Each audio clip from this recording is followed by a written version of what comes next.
PN sekarang kan lebih kompleks nih Mas, tugas yang diemban. Mungkin barangkali bisa di-share rencana ke depannya akan seperti apa?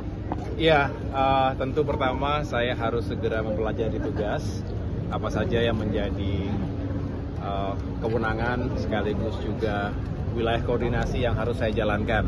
Yang jelas di bawah Kementerian Koordinator yang baru ini, Infrastruktur dan Pembangunan Kewilayahan, ada 5 kementerian teknis.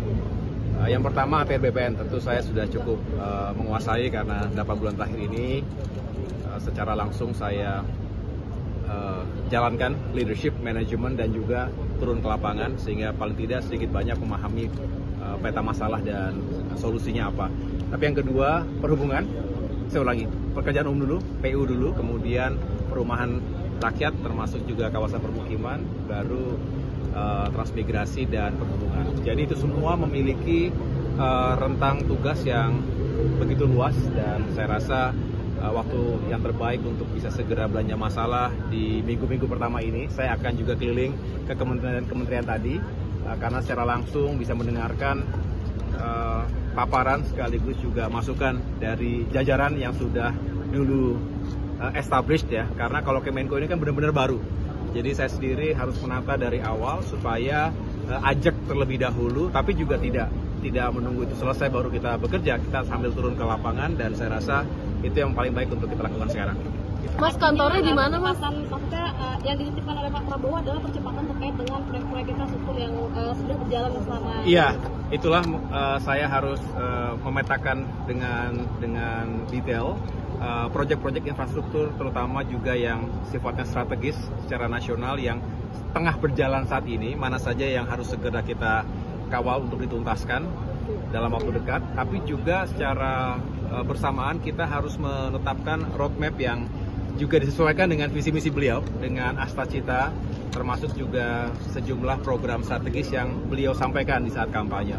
Ini yang menjadi atensi kami dan oleh karena itu mulai hari ini saya juga akan menemui sejumlah tokoh, mantan-mantan menteri, termasuk juga menteri-menteri senior, karena memang kan kalau sebelumnya tidak ada yang jadi Menko Infrastruktur, tapi misalnya siang ini saya akan bertemu dengan Bapak Luhut Panjaitan karena beliau juga cukup banyak sebagai Menko Marves yang lalu cukup banyak mengendalikan atau paling tidak merencanakan proyek-proyek strategis nasional di berbagai daerah. Kemenko baru kantornya di mana? Terus apakah nanti juga akan ada perekrutan staf baru Mas khusus untuk Kemenko yang Mas?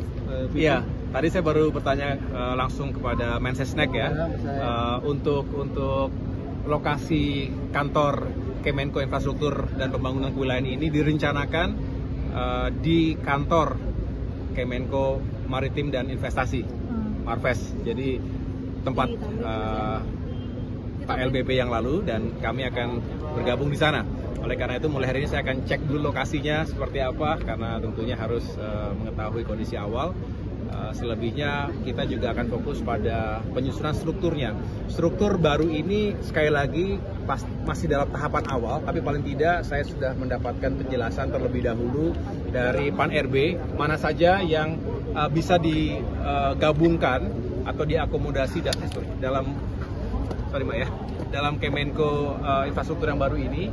Saya tahu ada deputi-deputi dengan struktur bawahnya dari Kemenko Marves, dari Kemenko Ekonomi, dan lain sebagainya. Nah, kita harus yakinkan dulu apakah masih tepat nomenklaturnya, tugas dan fungsinya.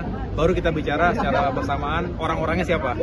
Apakah sudah ada orangnya existing atau memang masih kosong dan harus segera dilakukan rekrutmen.